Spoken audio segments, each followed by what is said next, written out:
Hello everyone, welcome to this video, and in this video I'm going to show you how you can make glass in Minecraft. So in order to do this, it's actually quite easy, so let's just immediately jump into the tutorial.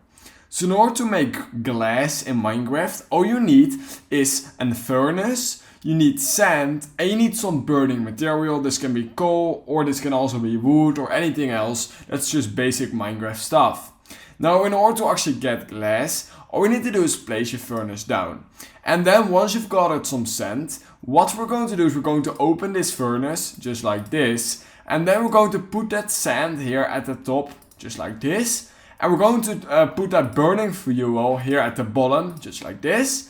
And then it's literally just turning that sand into glass. And the second this entire arrow is white, that means that your glass is ready. So we're going to see it right now. We can see we just removed one sand and it turned it into one glass. And that's basically how you can just create glass over in Minecraft. So if you learned something from this video, I would highly appreciate it if you could like this video and subscribe to my channel. And I hope I will see you in my next YouTube tutorial video.